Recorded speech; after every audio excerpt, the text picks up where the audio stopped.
Who's screaming? Probably a long day, man. That's why I feel like crying too. Right. For sure. Everyone has MCB4 member.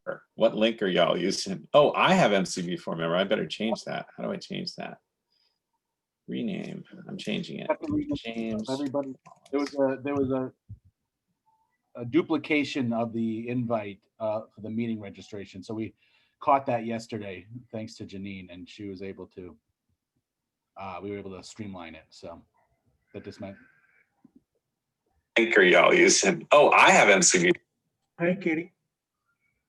Hey there. Oh, I see that I have to rename myself. Yep.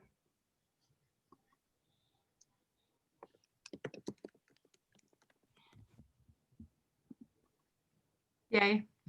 Jesse, we're just so grateful that we get to use Zoom now. And Oh, we'll have to talk about that because we will run into issues going into 2021, but Yeah, we were just talking about Zoom discrimination.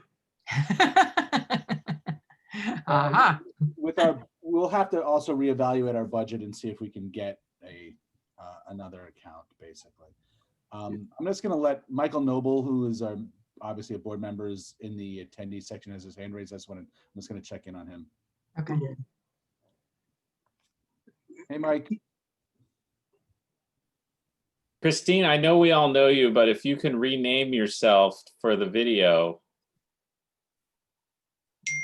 if you click on the three dots in the corner, it should give you the option to rename. There's Michael, Tina. There you go. you had your hand raised in attendees. I see him now here. I mean, he's on mute, but. Yeah. Whose dog is that? It's a 20-pound dog who thinks he's a 60-pound dog, and he's upstairs. So I'm going to close the door. I'll be right You back. need to show him the mute button.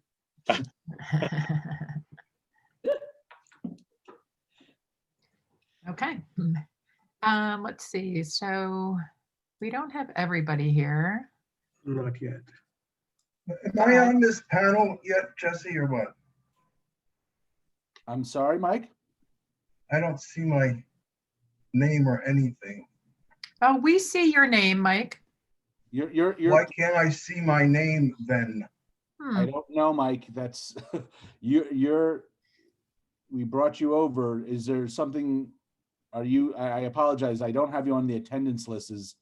And so if you should be on the task force, then that's fine. Yeah, well, I just want to know if CCRB is not showing up, I guess I shouldn't show up either.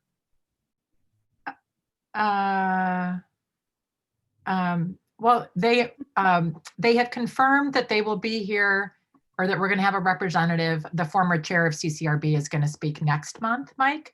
But you're welcome to participate on the task force or stay. They just fired the top 4 guys, so here we come.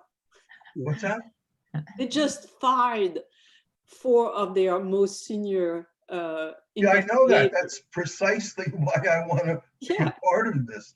Among other, plus the New York Times article. Exactly.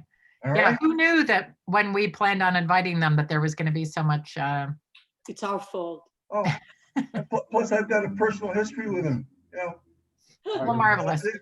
So, Mike, as I said, I can confirm that Deborah Archer, who's the former chair and who's now a law professor, she has agreed to come speak to us at our December 15th meeting. All right, I'm here. Okay, marvelous, lovely. And then I also, I saw, I think it was in the Q&A, Jesse, do you see that? Yeah, I'm just looking at the list that I have. So it was David Warren Yes. He is on, so I'll move him over. That's yeah, fine. Absolutely. Yep.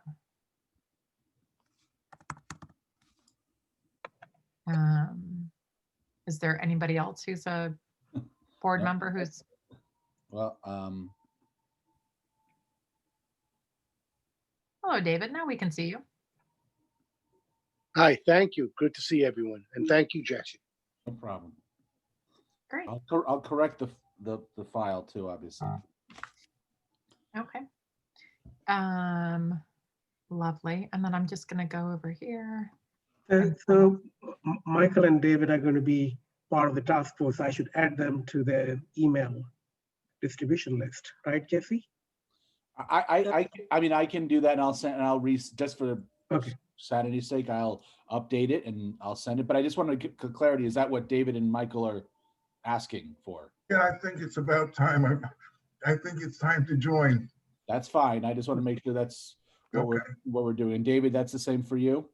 Yes, this is my first meeting, so I'm assuming I'm going to join this, but Okay. let's barring some unforeseen circumstances. But Okay. Thank you. All right. And then, so for purposes of quorum, since we've added 2, but are missing some others, do we have quorum now? I can't quite tell. Give me 1 second here. Okay, lovely. And then we can get started. We have about 13 of us. Yeah, you're fine for quorum. Okay, sounds good. Lovely. Great. So then I think we can officially go ahead and get started. So welcome everybody to our Social and Racial Justice Task Force.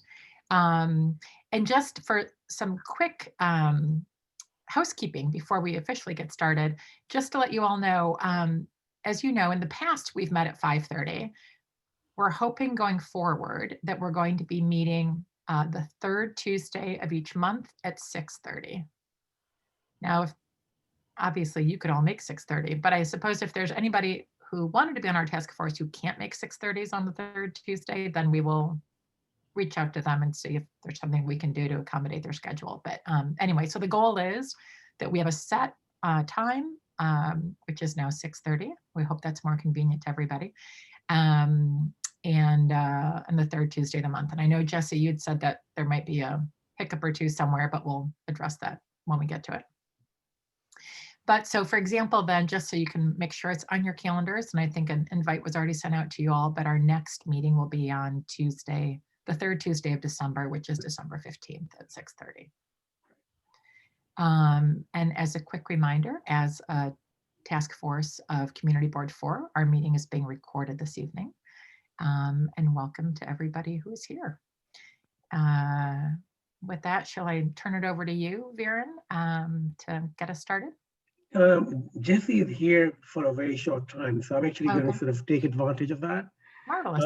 There were a bunch of questions in the last minutes that were actually for Jesse to take on. So in terms of our task force outreach, he has some answers for us. So Jesse, you want to sort of walk us through, or should I just pull something up so you can see that again? No, that's fine. I might not answer all of them in the correct, in the minutes, in the fashion of the minutes. And just very quickly, someone put in the Q&A, and I'm answering it, typing it now, but just for clarity's sake. So we are streaming this on our YouTube channel. It is being recorded. It will be on our YouTube channel. The streaming version of this meeting will be on our YouTube channel indefinite right after this meeting ends. For anybody who wants to see it later, hopefully in the next 48 hours, I will be uploading the recorded version of this, which allows for closed caption, which gives folks to be able to, read along as well. So that's just the answer to that question. Okay. And I hope that answers it. So I mean, we are treating this task force with the same level of importance as any of the other committees in terms of following open meetings law and notification. So we send out a notice in a week in advance with the agenda. I chase Viren and Katie down for that. Not actually, that's being facetious. I'm not chasing them down, but I chase all the committee. As all the co-chairs know, I chase all of you guys down. So, I do realize what I think sort of did happen a little bit is that we got rolling into the having public meetings, before actually I think exec sort of, we had clarified and had our, exec meeting on it. So we sort of started moving before we sort of announced the fact that we had the task force. So if anybody saw recently, we did just send out an announcement with a description of the task force. So we did do that just recently. The task force has been on our website, and the definition and the description of the task force that you guys crafted, that exec approved, with some minor changes, I think, has been on our website for the last 2 weeks. It's under the committee section. The December meetings is already up. And we are posting all of 2021 committee, task force, every full board meetings in the next week or so onto our calendar. So that's what we're doing. In terms of additional outreach, obviously there was an idea of like reaching out to specific organizations in our community. The office obviously would be however helpful we can be. We do have some listservs. We have a number of contacts and a number of organizations. So if we need to coordinate on that, we can definitely do so. And if there is an event, obviously a forum of some sort, we obviously would help promote that. And you know, like as we did with the ACES committee's education forum, which I thought was a real success, and a couple others. And so, yeah, that's sort of what we can do. I mean, obviously we're open to any other ideas. Anything that goes out on our listserv goes on our social media, which is, you know, both Facebook and Twitter. But I will be open to any suggestions. So there was one item, Jesse, about Link NYC. Sure. So we do all of our committees and the task force on Link NYC. So it goes up. You know, it's a little bit different now because we don't have a location. So I mean, we're sending in either it's a URL or it's a QR code or something along those lines.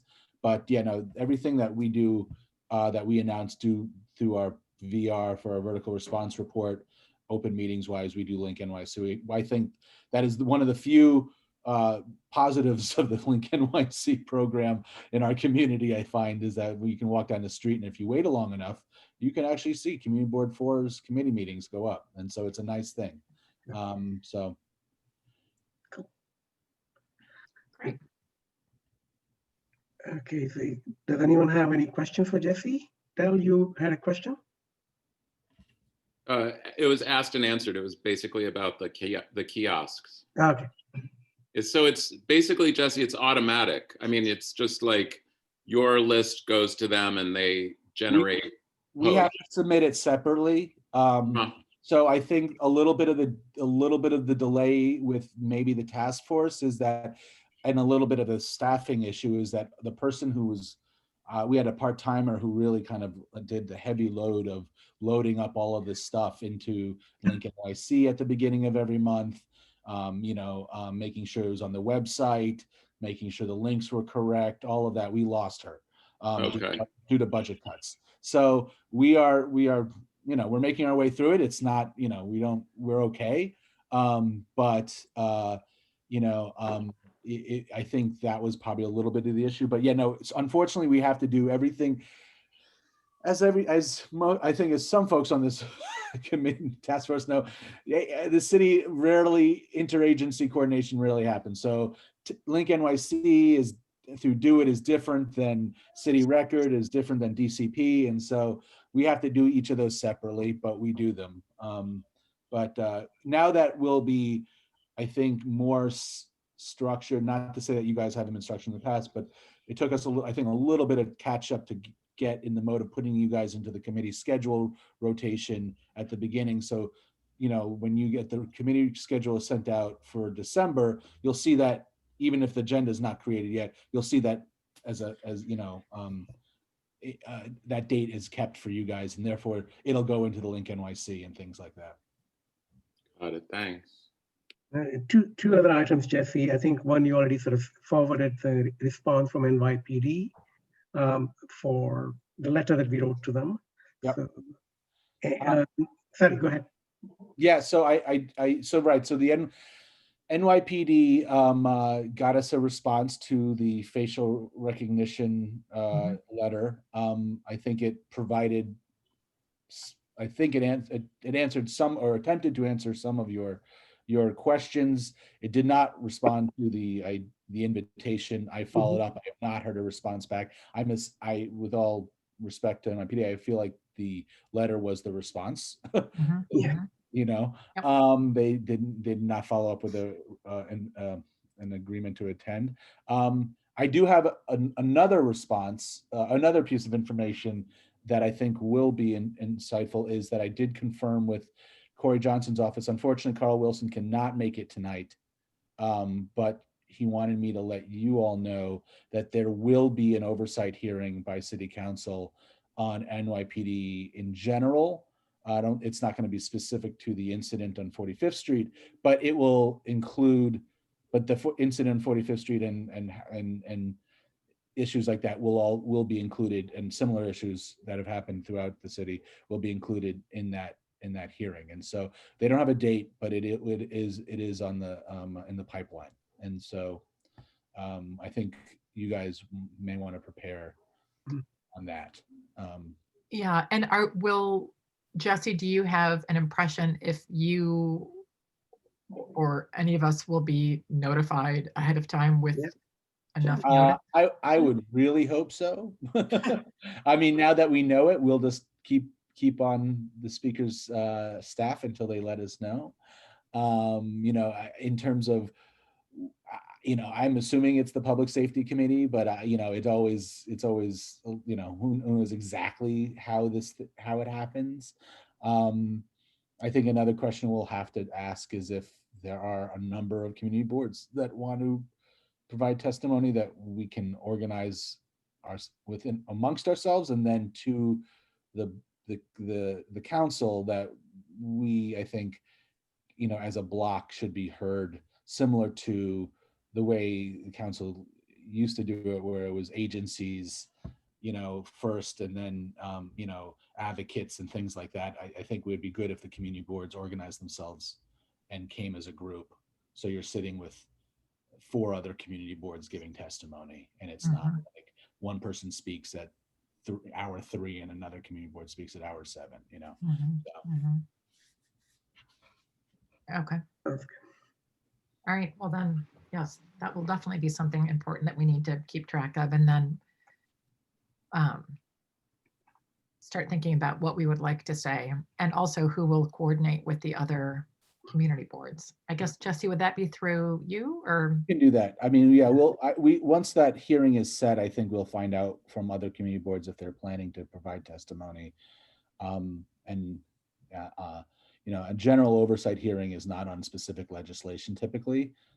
So we'll see how we can maybe organize another Zoom meeting to check in with see where we all fall out in terms of community boards on the topic. Yeah. Okay, well, that's good. But we don't have anything in writing from the city council in response to our letter. No. City council, nor from the mayor. No. Right. Okay. No. All right. Del? That's helpful to know. Yeah, I just want to point out that it's great that Commissioner Shea sent a response to this letter and actually addressed it to the board, because when we sent him a letter from Transportation Planning, he did not respond to our letter directly. He only forwarded his response to the COs of the precincts. So it's progress, because Commissioner Shea apparently now has our email address. Yeah. That took some time. You know, we had to track down that it took some time for us to get them to track down this letter and recognize that they needed to respond to it. But I will say, in the short period of time so far, NYPD has been more responsive than some other of the agencies we've sent letters to. So James? Yeah, so first, that's a big win to get the response. Having read the response, and I take it, just so I'm clear, we're not going to have a presentation by anyone from NYPD. So this is the discussion now? Well, NYPD, right, has not indicated that they are interested in coming to speak to us about the topic. And I don't want to jump ahead in the agenda. I understood Viren to say that Jesse was going to report on some stuff. So I didn't want to start talking about the letter unless this is the point in the agenda we're doing that. So. Right. James, just to sort of pick up on that, we are going to still keep trying to have someone come and speak with us. And one of the things that with Jesse's help, we're going to try and identify who that person might be. So instead of asking NYPD blindly to just send somebody over, we want to identify the right person who can come and actually give us information that we would like to hear about. And one person that I remember in that, what was it called? I forget the name, for that meeting, the town hall meeting that Borough President's office had organized. And I did ask the same question at that point in time. And a gentleman came, but I couldn't get his name at all. And he was quite informative. In fact, they didn't give him sufficient time to actually explain how the facial recognition policies work or do not work. He did point to the website and whatnot. So we want to really find who that person might be. Right. So I think what we're hoping to do now is to invite somebody who would also be speaking at the December meeting. When we have somebody from the CCRB speak, we now hope to have somebody not from the police, but from somebody else who can help answer our questions about the use of facial recognition software. And in fact, one thing I think that would be helpful tonight is to just get from the group sort of what the questions might be. And also we can even talk briefly about what questions we might have from the CCRB, because the woman who's agreed to come speak has said she'd love to have an idea of what we'd like to hear about for her to prepare her presentation. So, sorry, Christine, go ahead, Christine. I think James was asking whether there are other subjects for Jesse before he leaves, and then want to because I would love to comment. Do we have that answer? Are there other issues that Jesse is reporting on? Right. I didn't want to jump the agenda because I would love to talk more about the facial recognition software, but it was my understanding that Viren had some things for Jesse to discuss before he had to go. That's it? Viren, if you don't have anything else, that's pretty much it. Yes. So I'll just end just a couple of things. I just want to make sure you guys have a healthy number of attendees in your from the public here. And so I want to remind, I'm going to hand over the reins over to Viren, if that's all right. Jesse, can I just ask you two quick things? And this actually is about our next agenda item, which is we had discussed wanting to find volunteers from our board who are interested in being the CB4 rep to the 4 police precincts in our district. Yes.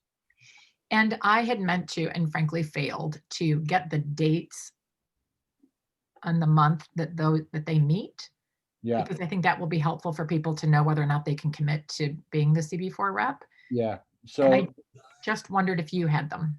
Yeah, I do. I mean, I do have them. Off the top of my head, I don't know them, but unfortunately, just so you know, two of our precinct meetings are tonight, and they are the third Tuesday of usually the third Tuesday of every month. So we're going to have to run into. We'll have to figure a solution to that. So the Midtown North is tonight, and the 13th is tonight, to my knowledge. Leslie is at both of them, by the way. And she would be the perfect candidate to be a representative to at least North. What? Leslie. You're saying that she's attending 2 meetings at the same time? Yeah, back and forth. Huh. She does it every time. Otherwise, she'd be here tonight. No, it's between North and South. She does, not North and. Yeah, this is the 13th, not the South. Yeah, whatever. She's doing 2 tonight, though. That much I do know. She told me. So the others, I can find out if you give me after this. I'll quickly confirm the dates. Okay. They're the same type of meeting in the sense that it's the 3rd Wednesday or the 4th Monday or whatever. So that will be, but I'll confirm it. They are, yep. The South and the North, and I believe the 10th are virtual. I believe the 13th has just turned virtual tonight. And so it's been a little bit of a difficult, I will say it'll take some just getting everybody connected. They don't have a website. The community councils don't have websites and things like that. And so, or they don't list if they do have a website, they don't list it on their website, that links and stuff. So they go out through newsletters. So we'll have to make sure everybody's on the newsletter. That's why Vera and Katie, early on, I tried to connect you with the 4 precincts and the community affairs officers to make sure that you guys. Just a quick question, Sector. A PSA 4, that would be included in there as well? No, I mean, I don't know whether PSA attends something like the 10th or the 10th of the 3rd. Well, I guess it would be the 10th, really. Yeah. But to my knowledge, PSA does not. It falls under a different. Yeah, to my understanding, I don't know if PSA actually has a community council or they work through the tenant associations or something like that. Okay, gotcha. I'll try to find out myself on my end. Yeah, I would assume, Hector, I would assume they work through the tenant association. Just for everybody's information, PSA, what Hector's speaking about, are the officers dedicated to public housing. Yeah. I have a question. Just FYI, for a point of fact, that the 10th precinct also covers our district as well. So Oh they yeah, kind of no, share. of course. I just meant like the internally. You Right. have officers dedicated. Gotcha. Right. Christine? Yeah, I have a question for all of us, is that as we are asking people to represent, what are we going to ask people to do? Are they going to be representing CB4 on those council? I think it's important that we establish who is representing CB4, because as you know, as we have heard, some members of CB4 are attending a whole lot of meetings, which is not necessarily in their backyard. So it's important we understand that. Yeah, I think that's a really important question. Yeah. And I think when this proposal was originally made back in the summer during our original working force meetings, we had talked about the importance of just having somebody, having a contact who regularly attends the meetings and can report back to our group about sort of the issues that are being raised at the meetings by the community, but also by the people, by the police at the meetings. And so I don't recall a discussion about like, well, we want to be one of the speakers or something. Not at all. I think it was more about having representation and a regular representation. So and not representation in the sense that we're like, we make an announcement every time we're here representing CB4, but more that it's reporting back to this group. Varen, is that correct? Yeah. I was just trying to understand that myself, actually. It's a very good question, because I attended one of those meetings for Precinct 10, and I wasn't very clear what my role was. Am I representing CB4, or am I just one of the residents of CB4 who happens to be on CB4 board? So you understand, because if I'm representing the board, then I collect a number of issues that the board brings to me or the task force brings to me, and then can kind of bring them up. So it's not very clear, Jesse. That needs to be sort of clarified. If you're just going in as listeners, that's a different story. Then many folks can attend those meetings, actually. Does that make sense, Jesse? Yeah, I mean, I defer to all of you. Yeah, I mean, I think you should feel the authority to decide whether you would like to be representing CB4. I mean, I think as Christine, I think it's important, a good question that Christine asks. Yeah.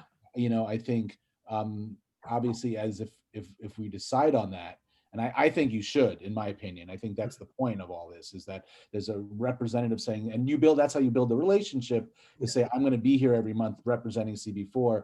We want to hear what your needs and issues are. And then we also want to be able to express what we are hearing from the committees and in the public session as to what's going on. Obviously, at the same time, you are responsible to speak on behalf of the board, meaning that obviously you're not taking a position that the board has not taken. you know, in terms of an issue or public, and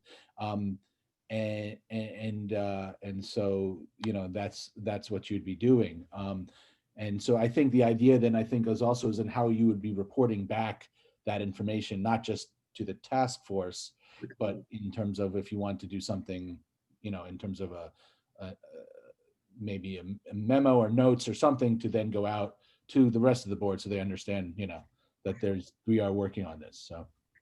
Mhm. Yeah. And it sounds like it would be helpful if we sort of came up with a sort of like a bullet point description for the people who do offer to be reps. Like, this is what being a rep to a police precinct entails, so that we're all sort of on the same page. Yeah, I think that's a great idea. And I think, you know, I mean, we have reps that sit on bid boards, you know, all the business improvement districts have reps from our boards. You know, construction, HYDC is another, you know, the Javits, we have members on that. So, you know, it's not uncommon. I think this is a little more unique in the sense that it's much more of a community, you know, tactile relationship with, you know, public safety issues and things like that. And so, but yeah, you guys should definitely do that. And I think, to my knowledge, Christina, I look to you and some of the other members who've been on the board before me. I don't think we've actually ever created sort of those sort of guidelines or ideas. So it might be helpful. It would be helpful in general. So. One thing that I would mention, I think David knows, James Wallace, you mentioned this, that he asks in the chat, you know, should we consider moving our meeting, this task force meeting date, so that there isn't a conflict with the third Tuesday of the month. But I mean, Jesse, you can probably speak to this better than I can, but it was virtually impossible. Sorry, Baron? No, I was just about to say, Jesse would be delighted to move this meeting to another. Exactly. So basically the only, you know, time, the only fixed evening that was free, that didn't have conflicting meetings during the month, appeared to either be the third Tuesday of the month. This was the only Tuesday that didn't have conflicting meetings. Or Jesse also offered us basically the first Thursday of the month, which is the day after the full board meeting. Which, and I know, you know, you know, there's other options, but they create process problems for you all. You know, I mean, so if we put it, the Thursday after the full board is always a free day, of course. I mean, people also then schedule their time around that, so they have that free, and they're not spending 2 nights in a row looking at all of us. But you know, but then if you're so you have to realize then you're voting on something that's not going to come out till the next full board. So that's a month, you know. So that's my issue with that. And if you do it after exec, then you can't, the way we work is that anything coming out of a working group or task force has to be reviewed by exec. So then you're talking about, again, another whole month before whatever you voted on is actually being sent out to the public and expecting a response. So you know, unfortunately, there's not a lot of wiggle room with the way the committee structures are right now. And you know, and the other addition is what we'll have to work around, which we've worked around with your previous meetings when you were meeting at 5:30, is that when there is a conflict with another committee, when another committee has a conflict, this Tuesday is like the only place to place it. And so that's, you know, what happens with ACEs a lot. There's a lot of holidays that fall on that sort of that first Monday, and then ACEs has to be moved, and we have to find a place for it. And so, you know, what about Fridays? Yeah, right. You have no conflicts on Fridays. Yeah. I've been to some of these police meetings, and you know, they're over in 15 minutes. I went. Time. What? Yeah, they're waste time. They say how wonderful they're doing. It's like a propaganda, like from like a communist country, and then they're over in like 15 minutes. I showed up once at like 10 after because I came from a yoga class. 3 minutes later, the meeting, okay, it was adjourned. yeah. So I was going to ask, I mean, what time are the meetings scheduled for? I know you said that there are 2 on the third Tuesday. Are they at 6:30? We're usually at 7 o'clock. 7, Oh, right. Why don't we Then- assign more, two people to each precinct so that they could be rotational? That's a good idea. that actually is a good idea.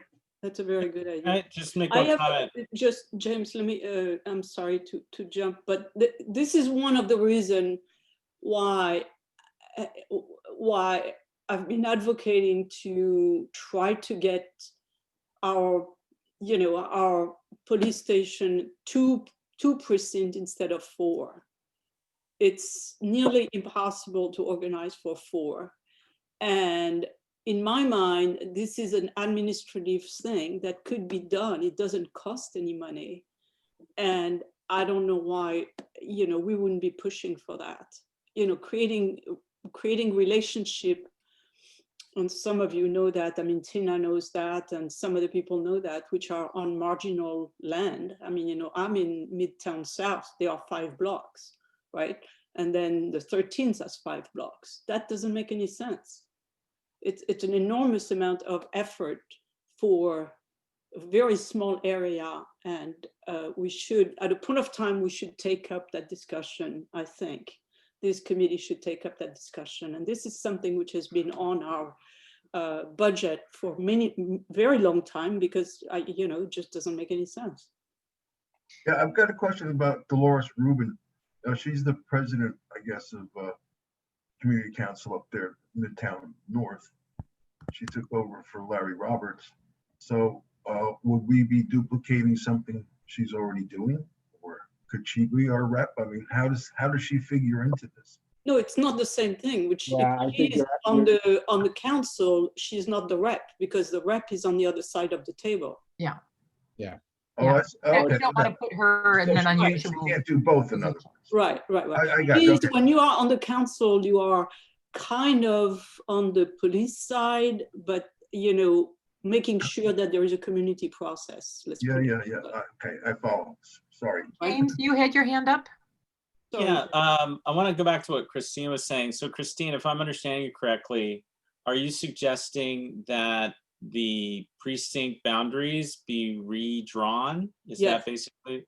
Yes. And that's, okay, thank you. And obviously there's a lot more to it than that, but I'd love to know more, because it sounds reasonable from an administrative standpoint from our perspective, but it makes me wonder what's the history of those lines, why are they there? So that's definitely But something. I mean, long time ago, there was nobody on the west side, right? Right. So those boundaries were probably drawn at the time, saying, okay, we do everything, and then everything which is to the west is somebody, right? The 10th. Yeah. But then now it's like very busy on the west side, and then the boundary doesn't make sense. And we don't have to reinvent completely the wheel if we had just 2 adjustments. And that is Right, one of the Paul? recommendations we had said that we were going to explore. So we'll get around to that a little bit later. But on we the need to agenda. get back to that, because it's right. Yeah. It's one of our recommendations as a matter of record, and also it relates back to the city charter, which Yeah. says that police precinct boundaries should be coterminous with community districts. Yeah. And they simply aren't.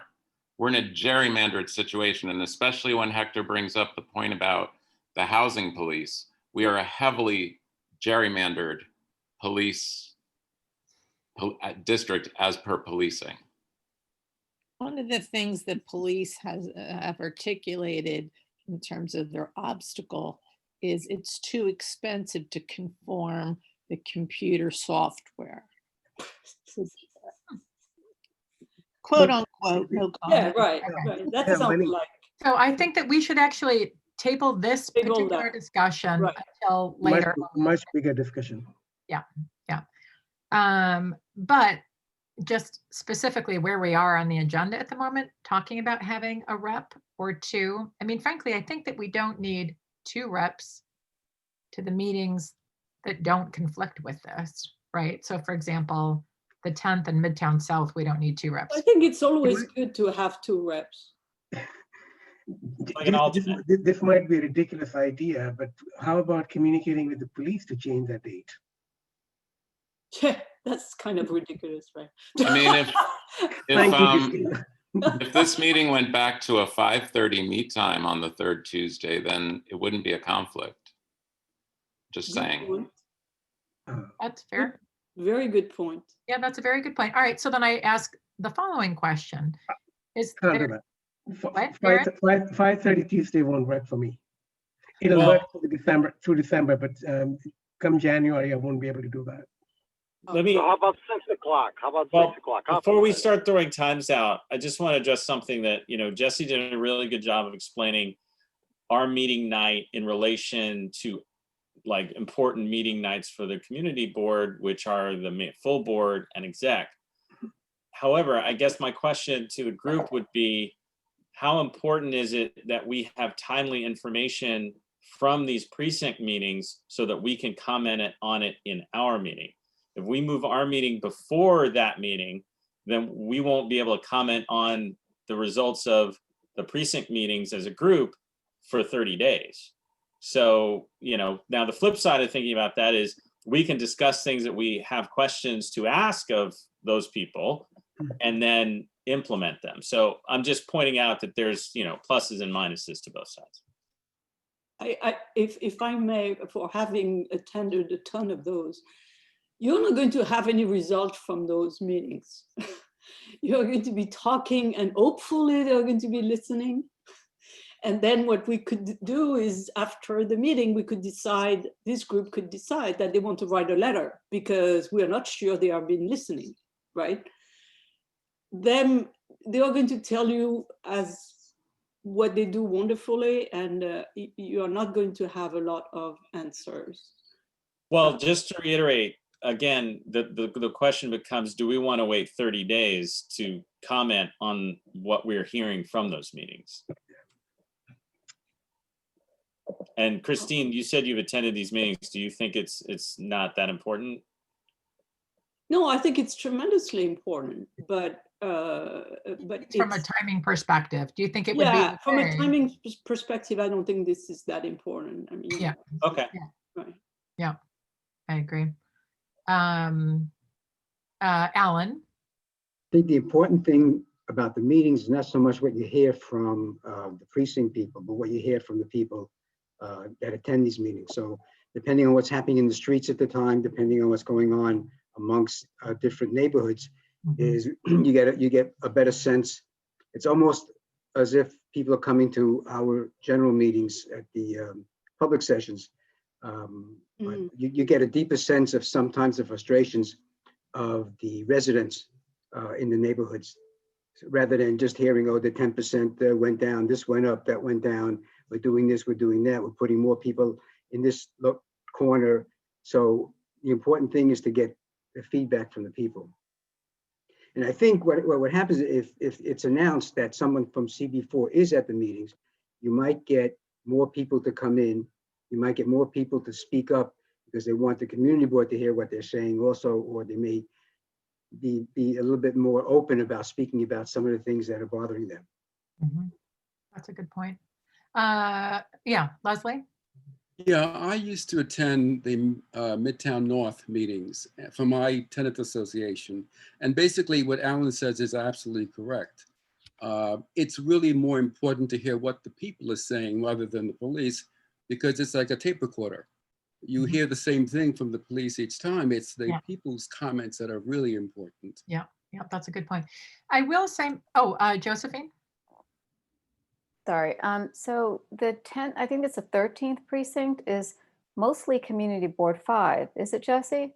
It's kind of that one block and then it's all over. Yeah. So how does that affect? I mean, if somebody takes that on, then like, for me, for instance, that happens to be my precinct, then I'm reporting back, as Leslie and Alan have already stated, what's happening in that area, but that's not necessarily CB4.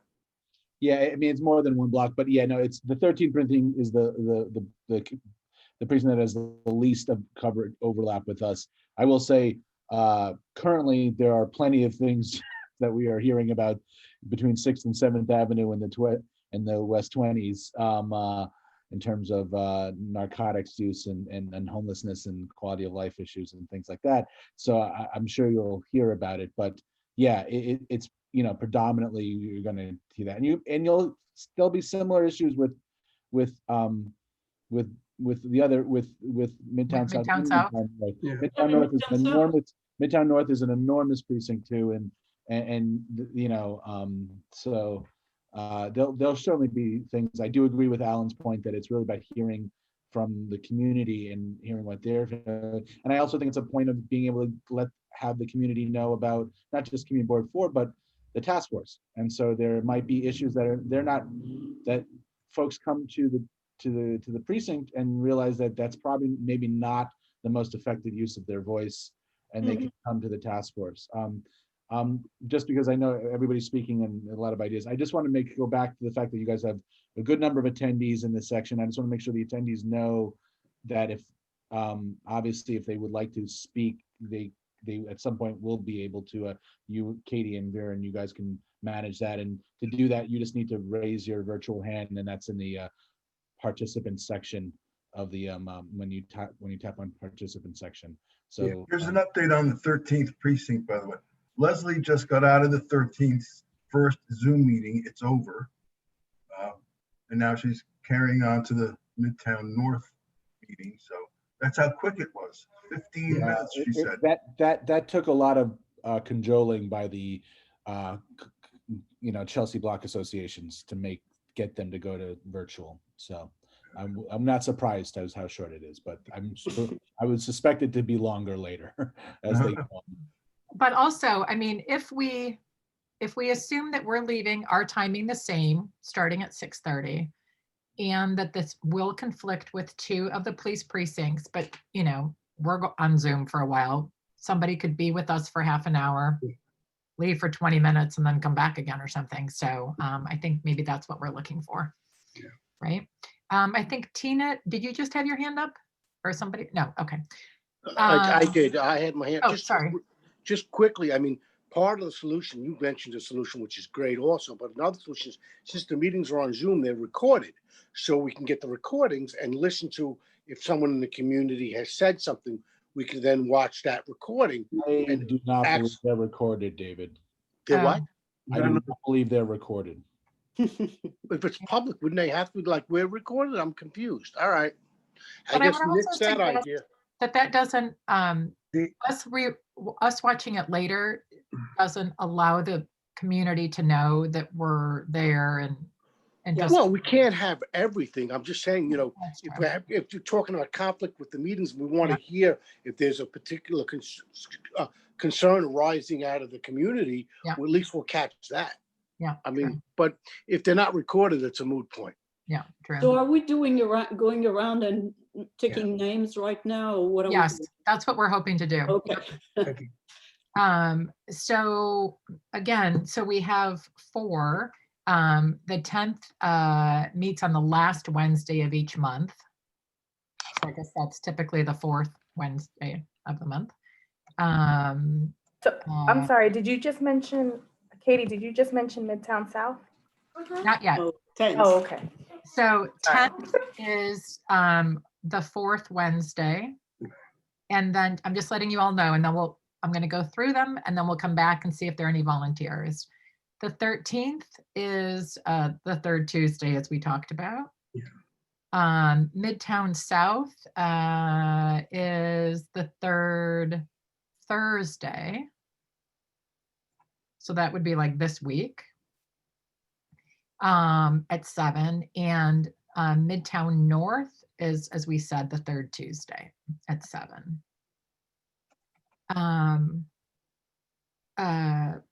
And as we mentioned, one of our current board members is on the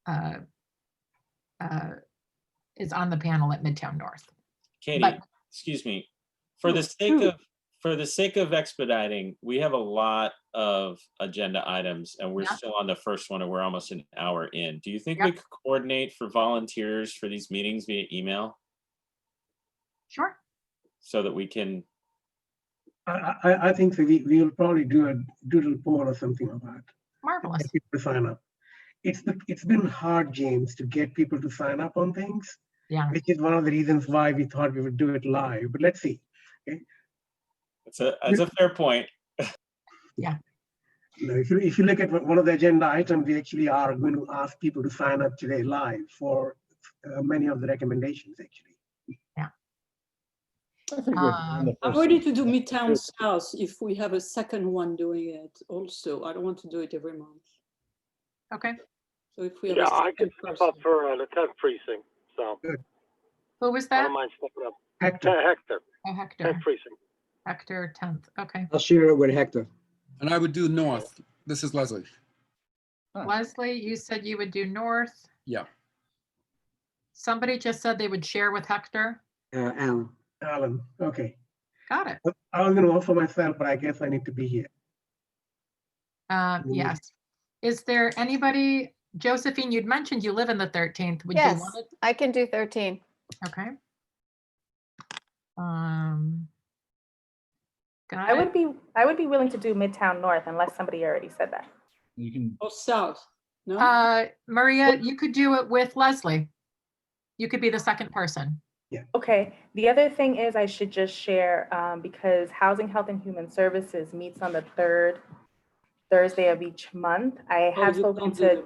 Right. I have spoken to John Mudd, who leads the Midtown South meetings. And this was something that was previously discussed 1 or 2 months ago. He's actually going to be changing the dates of his meeting so that it doesn't conflict with the Housing, Health and Human Services meeting. And this month, so meaning this coming Thursday will be the last time he has a meeting on that day. The new date, I'm not sure what it is, but I thought I should give you guys a heads up. Oh, interesting. Yeah. Okay. Hopefully they don't choose the third Tuesday of the month. I'll talk with him about that because we're supposed to have a conversation. I don't think he picked a Lovely. date. But Maria, that's also lovely to hear that, you know, they are willing to change. Yeah, because I think it's important for John. If you know what John Mudd does in the community, he has a meeting every month. And really, I think he should be attending the Housing, Health and Human Services meeting. So him and I were talking about that. Good. Okay. So my volunteering depends on the new date. Yes, right. And then you also said you want a second person. So we'll try and find out the new date, and we're also going to send around an email getting other people. But that was great. That was fast, and we got lots of at least one volunteer per precinct. Well done, team. I just want to, I'm going to go unless there's anything else, folks. No, that's pretty much it. They're just highlighted. There's 2 Q&A points that folks are from might be one that you guys want to check out. If they're still here, we can bring them. You guys can bring them over to speak. But they have it. I'm sorry, from where? Yeah. One's from the courts and Project Reset.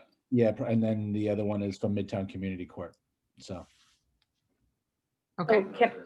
I'm sorry, Katie, I just need to jump in again. So I was actually for Housing, Health and Human Services. For those of you who don't know, I am co-chair of Housing, Health and Human Services. I actually was gonna have Midtown Community Court come and speak at our committee probably next month or the month after. So I'm wondering if actually it would be more appropriate for them to come to this to group and speak. And the person, and if you look in the chat or the Q&A, you can see Lauren. She's the person that I've been communicating with. And if you'd like, I can link you guys in an email with her. Yeah, that would be great. I still. Jesse was going to say something. Nope, that's it. I still think they should come to your committee, but I'm sure they'll be happy to come to both. But okay. All right. All right, we'll talk more. Host, is that okay? Say it again. I was going to make Viren host unless you want to make you. Yeah. I don't know. Viren is much better at it than I am. All right. Good night, everybody. Thanks for all the work you're doing on this. This is great work. Jesse, before you go, how do I bring somebody over from participant to? So once you become attendee, you can, when you click on attendee list, you'll be able to, when you click on their name, the drop down will add, you'll have the ability to make somebody, bring them over to panelist. Got it. You can also do it by just allowing them to speak. It gives them the ability to speak. So sounds good. Yeah. Okay. Cool. All right. Thank you. All right. And Viren, you want to go ahead and put our agenda on the screen? Would that be helpful, do you think? I think so. Okay. Oh, marvelous. Oh.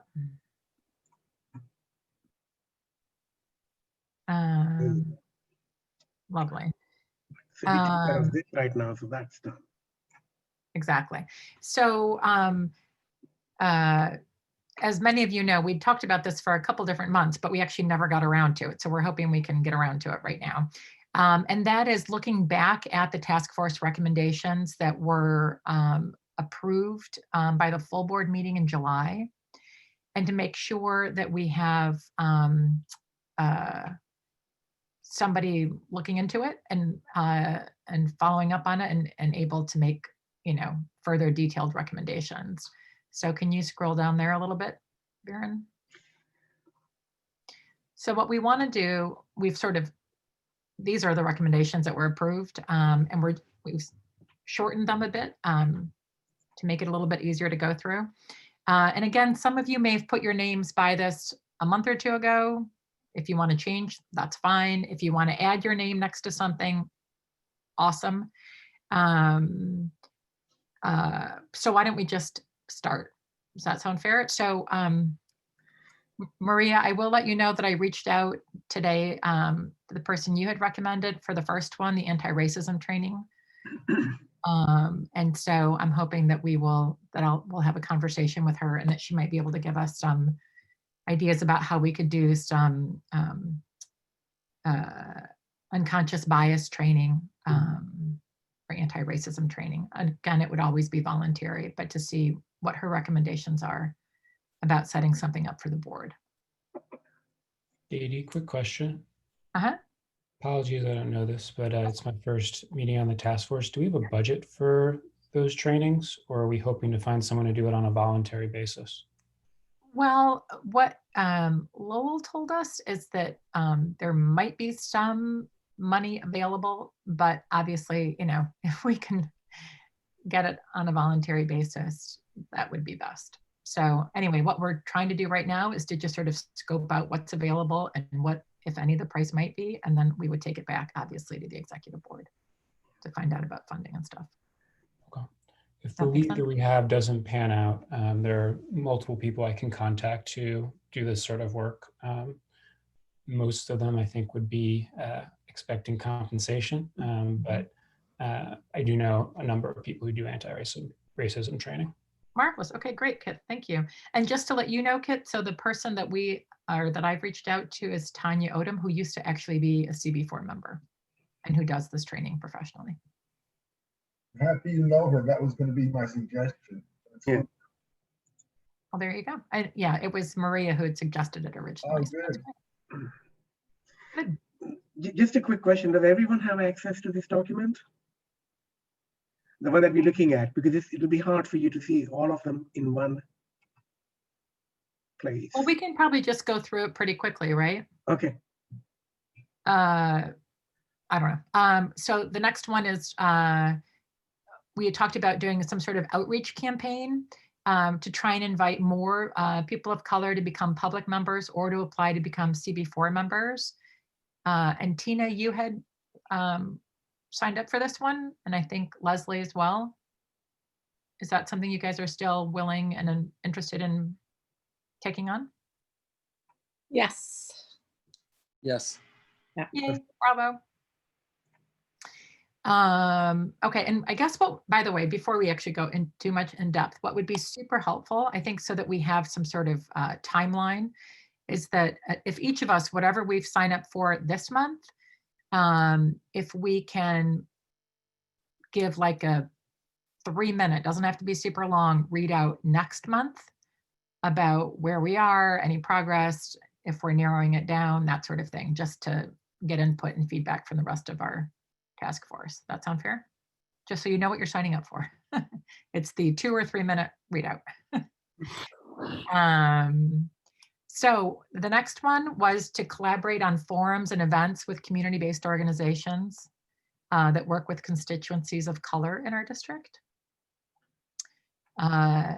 Anyone want to start to think this one through?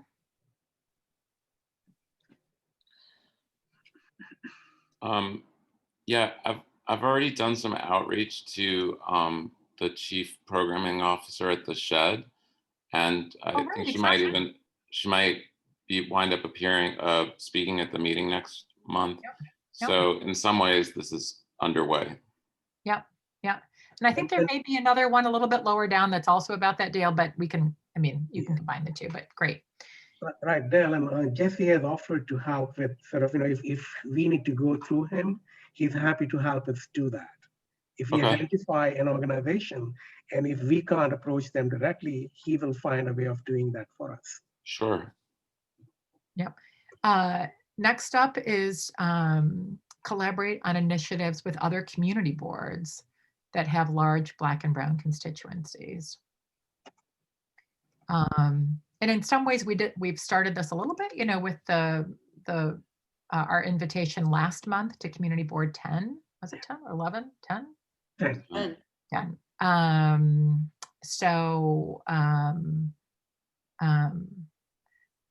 But if there's somebody who wants to take this on, I mean, we can also get some more feedback probably, or help from Jesse about which community boards might be good ones to reach out to. I think so. Anyone on the call? Or ready to volunteer right now? If not, we can just. I have a question. And I apologize, I wasn't at the meeting where these were discussed in detail, but what exactly is meant by initiatives? What are we thinking? Like, what was the conversation? I missed that. Well, so my recollection from a couple months ago is what we had talked about was that we wanted to not, that Lowell let us know that there were other community boards who are also thinking about these kinds of similar issues, right? About unconscious bias and racism and police accountability in their community boards. And we wanted to have sort of a person from our community board who could just help identify what other community boards may be working on this sort of thing and how we might be able to sort of work together, right? And for example, what we heard last month from Community Board 10 is that they're interested in this art exhibit honoring the Exonerated Five. But what they had heard from Gil Brewer's office is that Gil Brewer's office wants to hear that it's not just one community board interested in this, that they want to hear that there's more involvement of other community boards. And so is anyone else on Community Board 4 discussing? I know we had that letter of support for the concept that was voted on favorably by the full board. Yep. Has there been any further conversation? Is there anyone from Community Board 4 who's engaged in conversations? Because I'd be happy to, to chat with someone about that. You mean to sort of be like the contact person from Community Board 4 about that issue? Yes. Dale, you'd raised your hand? Well, James, if you remember, part of what we tried to outline in the letter endorsing CB10's action was to engage our districts in the kind of educational or advocacy component. And the person who I talked to at the Shed, Tamara, is very interested in this, and she's going to address us next month, presumably. Yeah. So, for instance, that there is that inroad that's been opened with one of our an organization in our district engaging directly with the CB10 initiative. Right. Okay. Well, I'll tell you what. I'm happy to be your wingman or your alternate, and also dovetail that with the number 4 initiative here. And then that will allow me to sort of be aware of that and then see if there's other community boards doing stuff, if that's cool with you. Absolutely. And if there are other organizations that you can identify and reach out to that are interested in engaging in the advocacy and education component of that initiative, that would be great. Yeah. I believe CB5 also has similar initiatives that we sort of heard about when first time we started our, that's what we call the working group. So when we initiated the working group, they had something similar and they put out letters on their website. I don't know if anything formalized beyond that point, but that would be one thing to find out. CB5 is right next door. Great, lovely. Can we go down to the next page, Viren? on the screen? Lovely. Number 5, as you can see, was to review our own bylaws with a racial social justice lens. And Viren and I have both said that we're willing to take that one on. If anybody else wants to join us, feel free. But there are lots of other recommendations to look at. Number 6 was to recommend that all. Yeah, let's go back to 5. Sure. I've spent a lot of time on the bylaws. Oh, great. So, So you'd be a good one to join in with us? Awesome. yes. Great, thanks, Mike. We will add your name there. And then number 6 is recommend that all CB4 committees have 2 co-chairs for diversity of views. So I guess what's really required here is to have somebody sort of, come up with a list of who the chairs or co-chairs are, and then come up with a recommendation for, I guess, a motion for the executive committee. Is that how it would work, Viren? Yeah, this one is a tricky one, isn't it? Because this is basically, we made a recommendation and there has been no response from the board. So it's actually for the board to respond more than anything for us to coordinate, isn't it?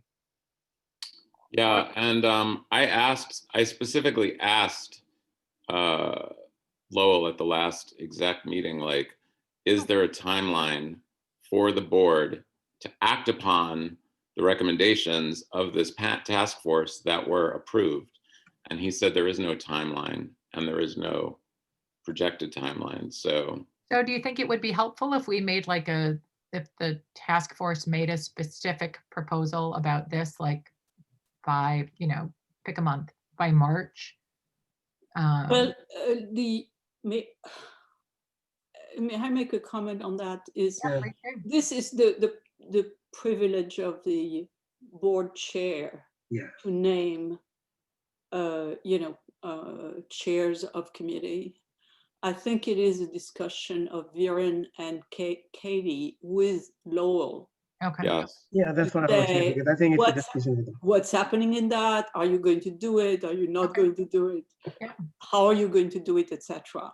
Okay. And it's not like the whole task force going on. It's just you 2 guys said it was raised again at this meeting. You want to have take a checkpoint. Okay. Yep. Then I think, Vera and I can definitely do that. Thanks for that recommendation, Christine.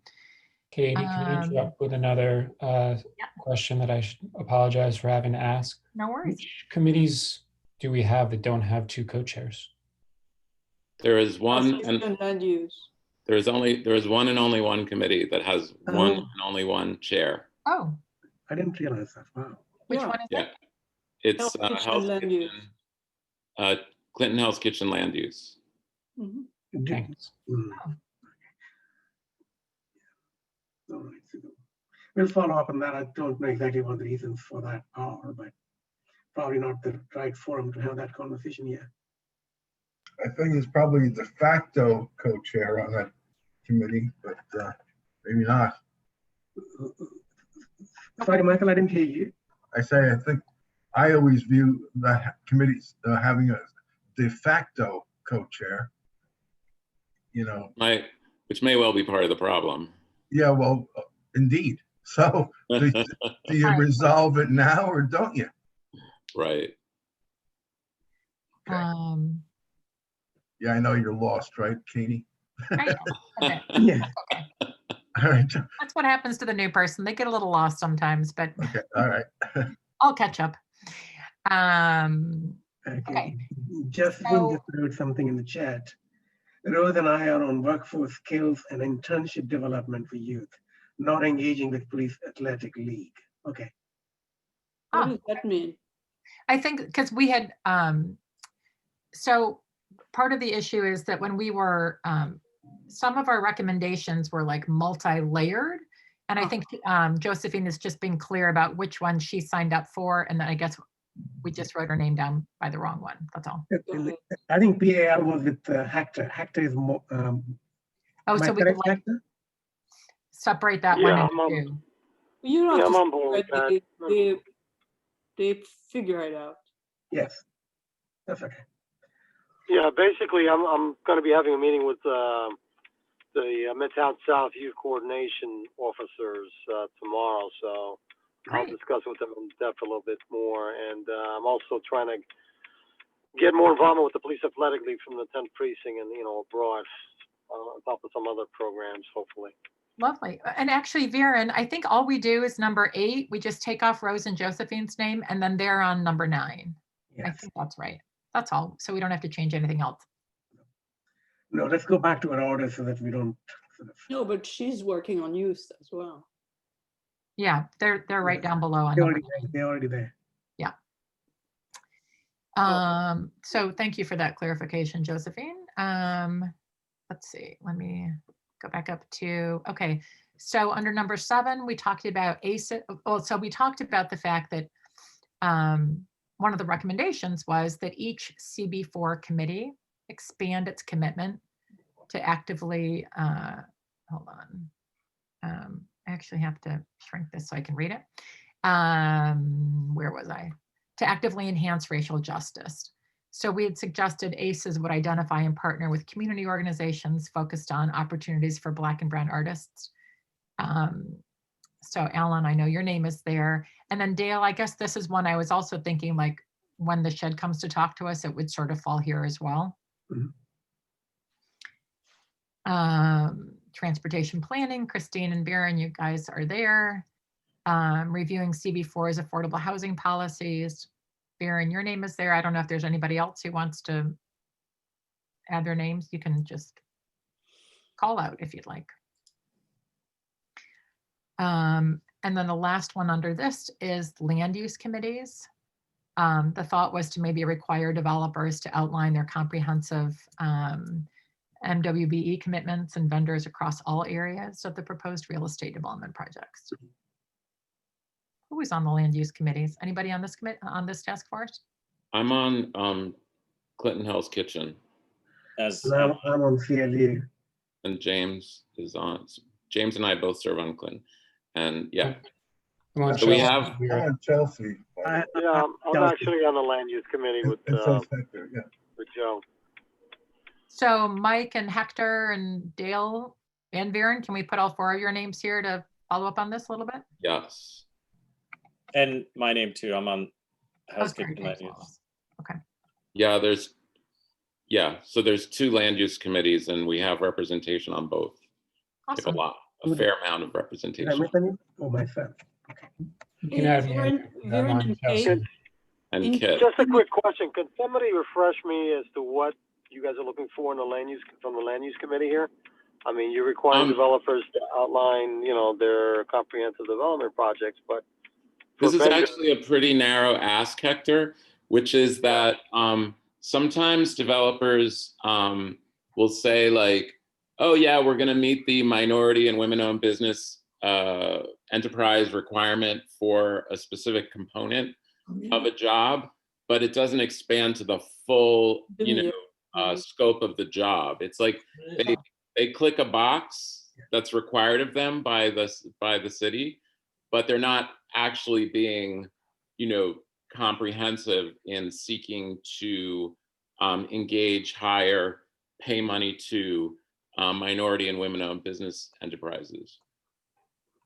So it's. Does anybody have any idea what kind of, what we're keying into here, though? Because, I mean, what sets off an alarm if they're just, going by the motions and checking off a box, like you said, as opposed to really meaning. Yeah, Hector, just to give you an example, anytime there's a city funded project, they're required to have 30%, say for example, of MWBE participation. So the contractor themselves could be MWBE, or they have to hire the subcontractors. They could be MWBE. So the way typically this is playing out in the city, and that I can tell you because I've worked on city projects, is if there is a big outfit that actually does not qualify as MWBE, they basically outsource it. And they identify other entities and hire them indirectly to make up the requirement for the to satisfy the requirement, so to speak. And what Dell is saying and others are saying is that more often than not, you never see those people actually. benefiting from it directly. There are some sort of weird deals being made, and so the question is about the oversight, and the question is that, you know, any approvals that goes through CLU or House Kitchen Land Use Committee, we should always bring that point up and inquire or required of them to submit what their plan is. Okay, I got it now. You have a question in the Q&A from a person who wants to be involved in item 5. So I just wanted to point that out and wonder when you are going to take input from the, you know, from the public, if the public wants to help on any of those. Oh. Yeah, and you are mute, right? Baron, you're still on mute. Okay. Who is this person? Christian, I can't. Travis Rogers in the Q&A. Oh, in the Q&A. Okay, I'm sorry. I'm looking. It's like in multiple places. Yeah. Yeah. Travis Rogers. So it's interesting. So when we first started working on these recommendations, obviously we weren't even a public group at that point, right? And so I guess we hadn't thought about having people from the public work on. I think that's good, right? Yeah, I think it probably would be. I'm just wondering, like, yeah. I mean, I guess I'm wondering sort of how we do it in a way, like, do we come up with the initial stuff? Yeah, just if that person tells you, I want to work on it, you are going to get an email and you are sending it to the email of the people who are working on it. And let them sort it out. Yeah. I think if he volunteers to be part of this conversation, absolutely. I think. Yeah. All right. So then you'll be on the email blast. All subsequent meetings you will attend, and maybe we can provide our email addresses in case you have any comments that you want to write directly to us. Could you scroll up to number 5 just so we can? Yeah, thank you. That's what I was going to ask. Number 5 is the bylaws. Oh, because he's a lawyer. That's what he's saying. Okay. Maybe you want to bring him over and talk to him. Actually, well, again, tonight we're not about talking about any of these in detail. We're just trying to get people sort of lined up. No, I understand, but this person makes a suggestion. Maybe you want to bring him over to contribute. I don't know. Yeah, but we will definitely add his name right now, and then we will be communicating. Yeah, exactly. That sounds perfect. And thank you, Travis. I know Travis. Oh, lovely. One comment on number 7.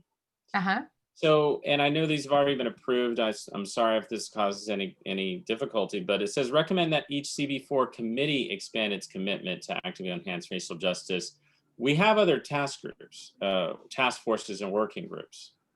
So, and the one that comes to my mind is the Balanced Business Task Force, which we're talking about racial justice. I mean, economic justice is certainly part of that. Definitely. But it's not a standing committee. So I don't know. Yeah, I don't know if that could be, modified and expanded to recommend that each CB4 committee and task force and working group. Yeah. Is that under the purview of a committee, James? That working group? No, it's like, for instance, we're a working group, right? I mean, obviously we're actively enhancing racial justice, or we're trying, but the other task forces and working groups, let me just open it up on the CB4 website. Well, we're a task force under the purview of exec, technically. But James, the way you do it is that you bring that back to that task force, to the working group, and tell them, look, we need to incorporate that in or that we request that they do so. Right. Well, but James, being a member of both, can say, look, I'm really interested in bringing it in. Right. Well, I agree, Christina. I'm just saying that the way the recommendation worded, I don't think it was intentional. Yeah. And I'm not suggesting it was. No, what I'm saying is that it was just the way it was. It was not. There's no reason not to include. Right. So if we look at task forces and working groups, there's the budget task force, the balanced business task force, Social and Racial Justice Task Force, and the Port Authority Bus Terminal Working Group. So there's 3 on there that, you know, certainly could address, you know, beyond us, racial equality issues. Yep. And that's a very good point, because I never thought about that. The Port Authority, when they're coming to present their solutions, we're going to ask, okay, how much MBWE you're going to use to build that thing, right? Yep. Yeah, it's true. Yeah. Good. So, No, that's helpful. And now obviously we can't sort of change what was voted on by all of the board in July, but what we can do is to, you know, ask the other task forces, you know, to think about this commitment just like we have it for our committees. So Viren, can you scroll down a little bit there? Yeah, I can. The only one thing I'm going to add about item number D is when it is city-funded projects, pretty much city takes care of it in the sense that they make sure that that actually does happen. But when we have private developers coming and speaking to us for approvals, we don't have the mechanism to insist on it. So, you know, that's where the sort of it becomes trickier. We can request, we cannot require. Well, we can influence. Yes. Great. Let's see. So where were we? Katie, I'm sorry. Can I just jump in? Can you add me to 7C? Sorry. 7C. Yes. Thanks. Thank you. Who was that? I'm so sorry. Who was that, Katie? Sorry? Who was the person? I couldn't see the Oh, person. that was Maria. Oh, Maria, okay. Maria was being asked to. No, not there, above in item C. Sorry. Yeah. Item C, oh, okay. Yeah, with you. Lovely, great. Perfect. I think we had made it down to number 9. When this is connecting workforce development organizations with community groups. Hold on, so I can read all my words here. And businesses to offer skills development and employment opportunities for Black and Brown youth. This is the one that Josephine and Rose have signed up for. And if there's anybody else who wants to jump on there, awesome. Number 11, recommend the creation of the CB4 NYCHA working group, which actually has already been created. So I guess we can sort of check that one off. Katie, could I contribute to the effort with the workforce development piece? Lovely. Yep. Kit, we will add your name there. Awesome. Josephine, Rose, and Kit. Lovely. Google has come to a number of ACES meetings over the years to talk about the different workshops and trainings they provide. Oh, great. We've also been in conversation with the folks at Little Island. They were trying to put together sort of a coalition of neighborhood organizations to work on workforce development. It's on pause because of the pandemic, but I think there's opportunity. Yeah, we have calls into all of them, Kit, just to let you know. We're trying to set up a Google call right now, and actually Senator Hoylman's office has been very helpful. They've reached out to Amazon and Facebook on behalf of our working group and waiting to hear back on that. Little Island, I've already had initial conversations with them. I won't get into too much detail, but they own their internships only offer to college students. So they may be amenable to doing, you know, high school kids, but that, you know, it's another conversation. But just to let you know, we've already reached out to several groups, so I'll update you on all of that. Lovely. Great. Number 10, partner with local organizations to support access to capital for businesses that are Black and Latinx owned. I believe that was one that Dolores had indicated looking into, but I guess we'll double check with her. I know she can't be here tonight. And if there's anybody else who wants to jump on there. So I'm going to remove this NYCHA working group because that already exists within CB4. Yeah. I'd like to be involved in that. Number 10? Great. Yes. Okay. Again, say the name because I was talking at the same time. So I'm sorry. Was it James? Yes. Okay. But I think the NYCHA part was different from the working group. wasn't it? From my point of view, it was. Because the other one is looking at NYCHA's plans for future, whatever they need to do. But I think there were some other sort of social integration issues that's what I thought this was supposed to be about. Yeah, as being a part of the NYCHA working group, I could tell you, I mean, we're basically focusing on possible conversions of PAC and RAD. So going to be coming. So they're kind of focused on that and protecting the rights of the residents and planning, you know, putting safeguards in place. So you know, we won't lose our homes, that's so to speak.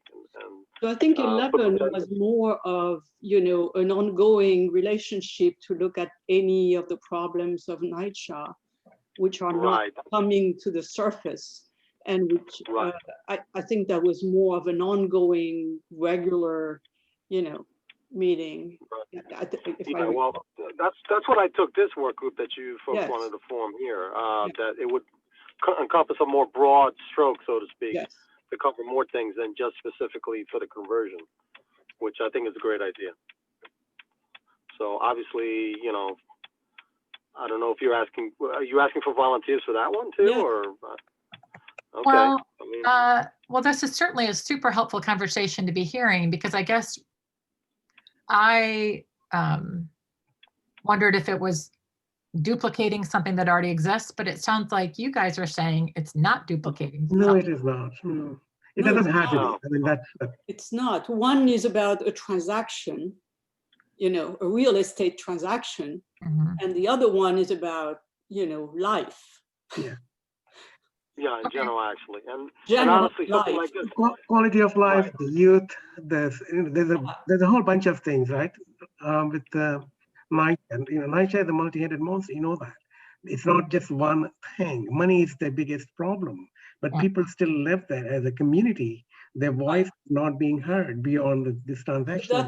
That's what it was. Right. Yeah. And just even FYI, if we are able to complete our proposals by the end of this year or the beginning of next, we're talking about 3 to 5 years out before all this is said and done and completed, you know? So there's a lot of help and assistance we could offer in the meanwhile, you know? Guys, I'm feeling lonely out there, so join me, somebody. Yeah, I think Hector said he would, right, Hector? Yeah, sure. Why not? I'm already involved, so. Anybody else? Maria, don't you want to be on that?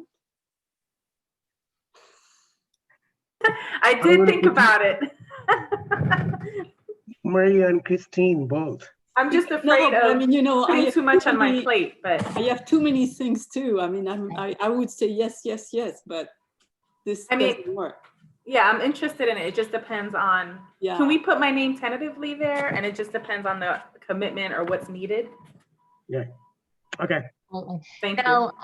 That's what I was going to say. Just because one puts their name on an item doesn't mean that you cannot invite others to sort of help you out, because this is a task force. It's not. And then may I point out that Katie is typing, but she's not putting her name. No. It's actually Darren typing. I'm sorry. If I may make a recommendation about that, to avoid confusion, you know, with the CB4 NYCHA working group, we may want to rename it to something else, a little bit more. Quality of life group. Why don't you call that a quality of life group? Or, NYCHA quality of life, or I don't know, something. Yeah, something like that. Yeah, I guess tentatively we can leave it at that until we figure something out. But speaking of being a little overcommitted, I'm so sorry to say that I'm actually hosting another meeting starting right now. So I actually have to get off of this one. So Viren, I'm turning it over to you right now.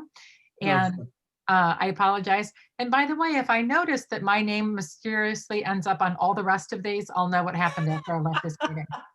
More than me. All right. And then, so just, I know our very last item is talking about the agenda. We already know some of the speakers we want, but then of course, if anybody has anything to add to the agenda for next month, you know, let's not forget to write it down tonight. Okay. All right. So with that, I apologize and I leave you all. Good night. No worries. Thanks, Katie. That's pretty good. I think we did it. And Viren, just to be clear, what time is this meeting supposed to be over? It's actually supposed to be over by 8:30. 2 hours. That's what we thought, but let's try and get as much, let's finish this part because this is the most critical part of. Sorry, can we just go back to that last recommendation, please? Okay, At the number bottom. 10, The quality of life group. yes.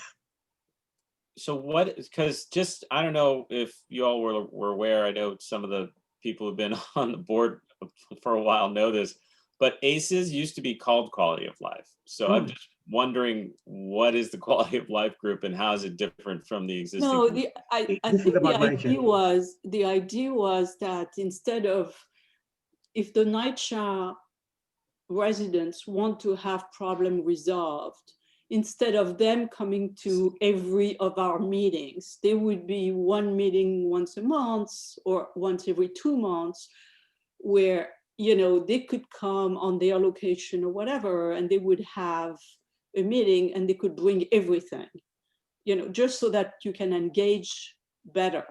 And this is what CB7 does. So that would be a duplicate, I mean, a replication of what CB7 is doing. So that there is more of an engagement and more of an integration between NYCHA residents and the community board. I have 2 questions. One, how effective has it been for CB7? By effective, I mean, you know, what have they accomplished? What is it? How does it work? And then 2, could we replicate, assuming it's been successful, could we replicate it here? Does it apply here?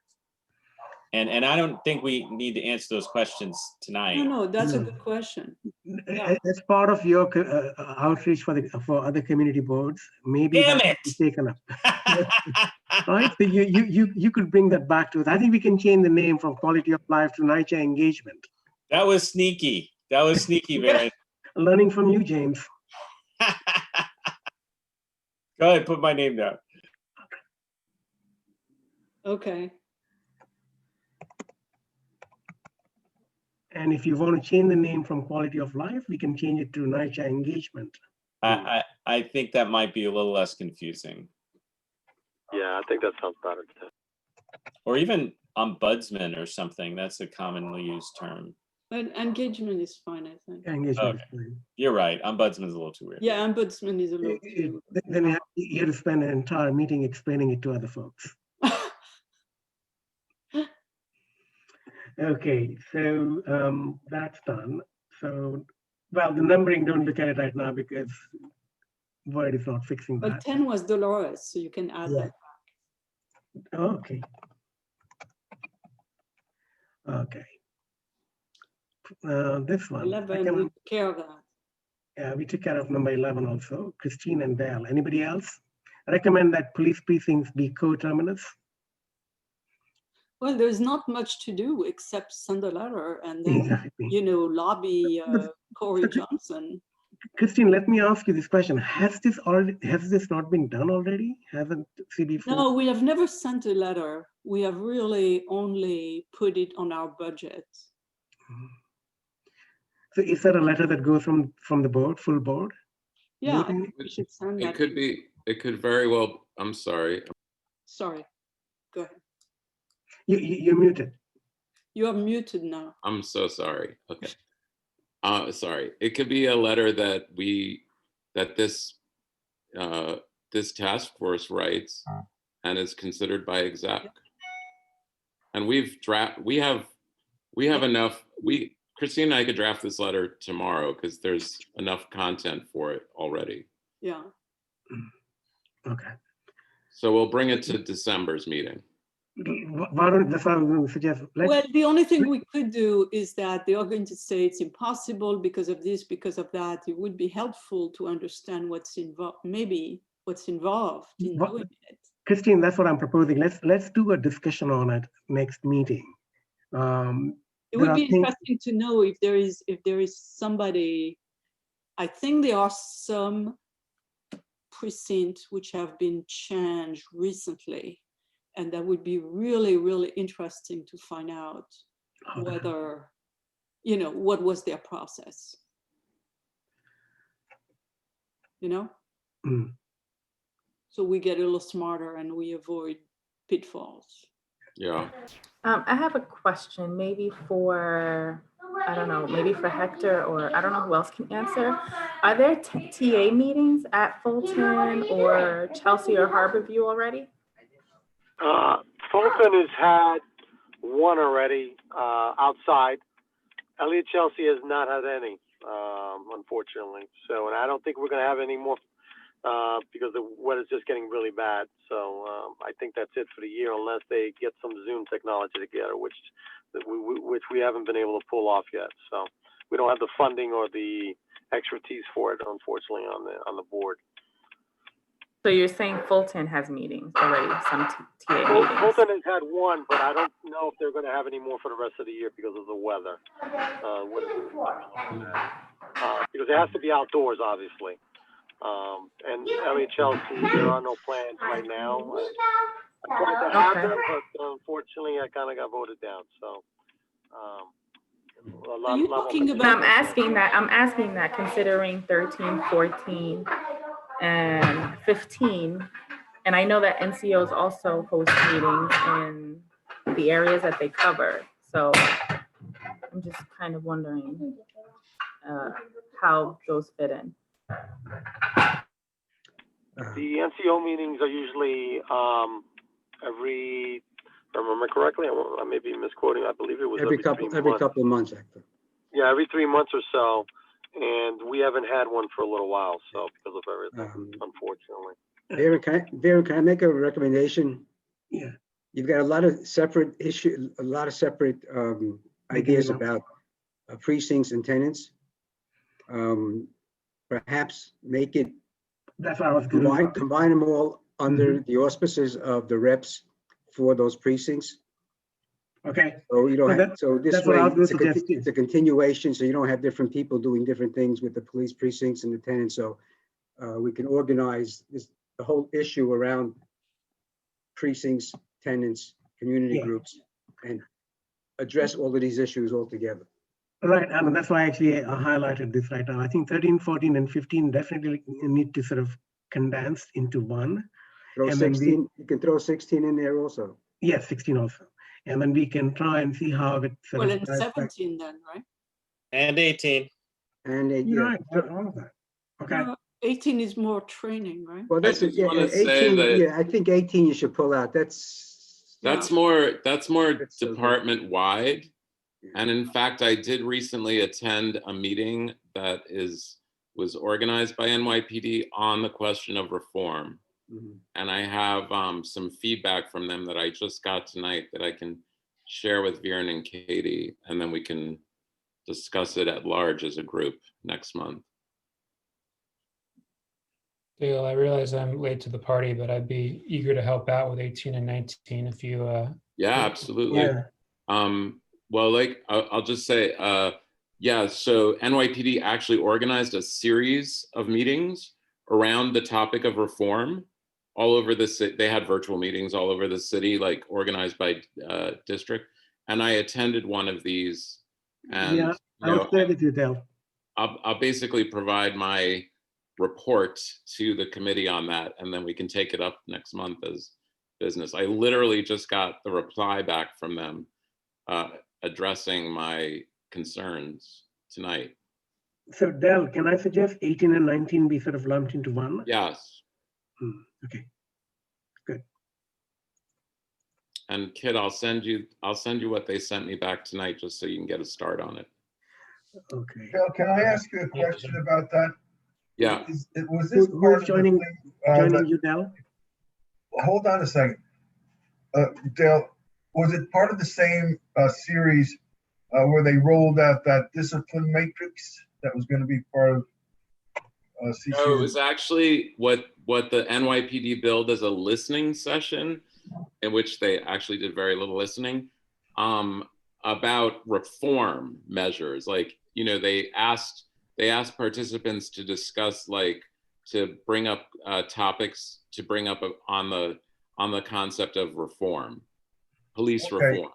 All right, but in any event, that particular series where the matrix was first revealed to the public, the person who was in charge of that at One Police Plaza, I don't know if he's a deputy commissioner or inspector or whatever he is, but that person there who did that is the most, I think, knowledgeable of anything having to do with a facial recognition software. For example, he seems amenable to talking to the public. Yeah. And seems like a decent guy. So I can go back and try to find his name and all.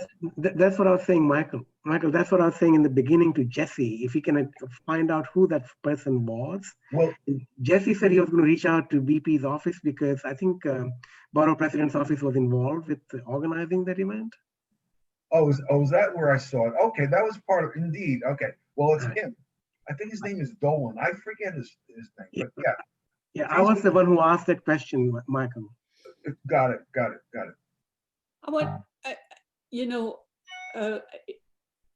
My feeling is that 18 and 19 are not the same thing. Really, transparency and accountability is about responding and publishing numbers and publishing things, right? And then the other one is training and the way they do their jobs. So I would be inclined to separate those two things. We could go after that in two different ways. The second thing I want to say is that we have way too much to do. And we should take that whole list and make a priority list. And it's very hard, but you can send it in a, in a very quick survey. And everybody could say 1, 2, 3, 4, 5. I just think this is a lot. No, I think the next task is going to be sort of condensing this list, removing redundancies, and then we'll create a shorter list, definitely. Yeah, it's just too much. It is. No, this was just, actually we did condense it from the previous list, which was much longer. Yeah. So if you see that there were actually 29 items. Right. And we actually condensed them to 19. So there'll be a second iteration. And I think one of the things, I think your suggestion is good. Let's do a little survey on this. Yeah, because it's like, I think all of us are already part of 2 committees, right? And sometimes the executive committee. So you think about that, this is a lot. So Dal, can you explain to me exactly, what would we do for number 18? For example, what do we do? That's a recommendation that we made, and it has to be communicated to NYPD, right? I would say that since the NYPD has recently opened up this channel towards public engagement and asking for input on reform, right, we can make this a part of the ask. Okay. I didn't really discuss de-escalation techniques or implicit bias, but I did, but not specifically as line items. I discussed my experience as a community board member, seeing bias in the police department and how they interact with our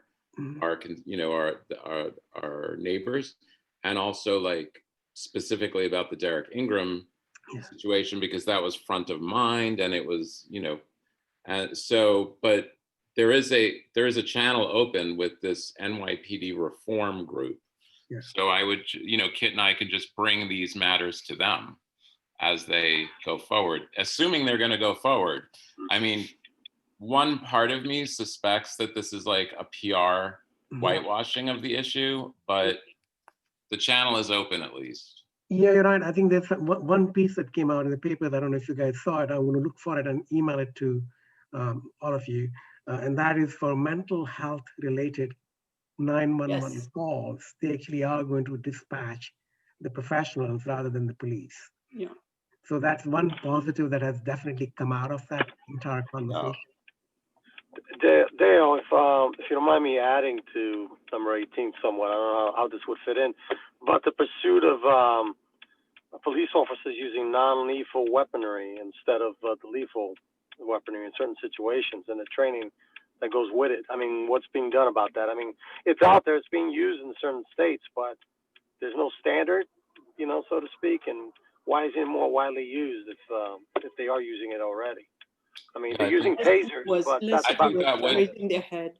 I think that would definitely come under de-escalation, but absolutely, it's an important point to focus on. Dale, this meeting that you attended, I believe that was required by the governor. So it wasn't done solely by the police. I think the governor said all of the departments had to do that across the state. Yeah, I believe that's right, Les. I believe So it this was like, not done by the police willingly. exactly. Yeah, I don't think they're ever going to willingly, undertake a reform initiative on their own. But yes, you're right. So I think one of the things we can do with those things is that when there is the oversight meeting that at the council that we have heard about at the beginning, we can take all these little different pieces and ask question and say, how come you're not doing that and we don't see it and we don't have the numbers, etc., etc. So we can use that as a canvas. Right. And going back to the oversight meeting, I think they're just talking about internal conversation within city council and the city administration. We haven't heard about the actual commission being created yet. No. What they say an oversight, what they do is they convene a council committee and they invite the police to talk, and then they invite the public to ask questions or testify. Right. Are we opening this to the public before we end the meeting? I mean, I think if we have two more items very quickly. Do it very soon. Yes, I think we should do that.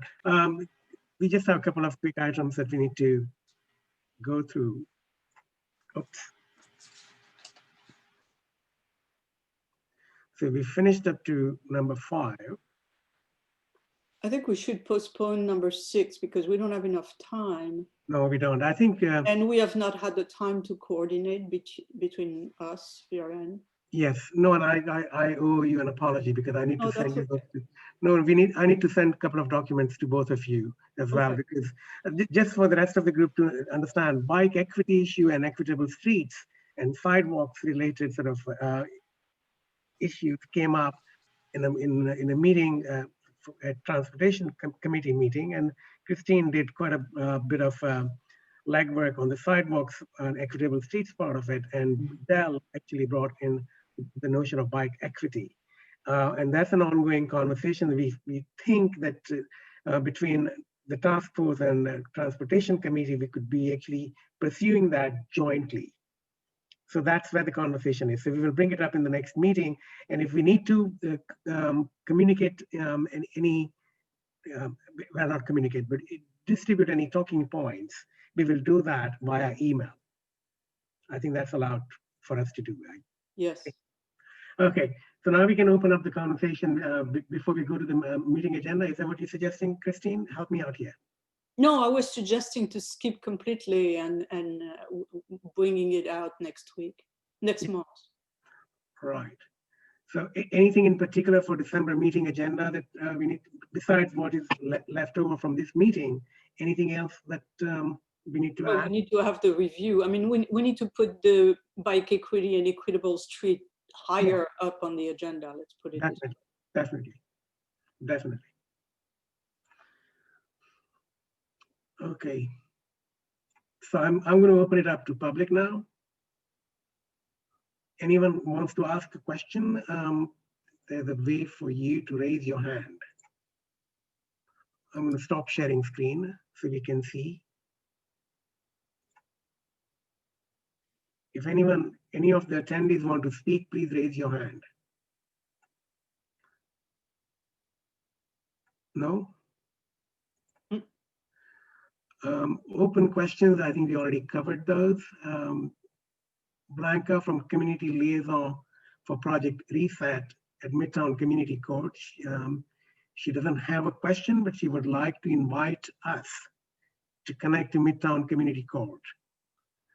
We'll be happy to do that as part of a couple of volunteers will reach out to her. I think Maria mentioned that she would be in touch with Lauren. Yes. So I think Bianca's Q&As were addressed. Yes. Anybody else? I don't see any hands up. We have 8 attendees. No. Who wants to make a motion to adjourn? I do. Okay. I second Right, that. thank you, everyone. And we will send this sort of list with names fairly quickly after I condense it. Bravo. Thank you, everyone. Thank you.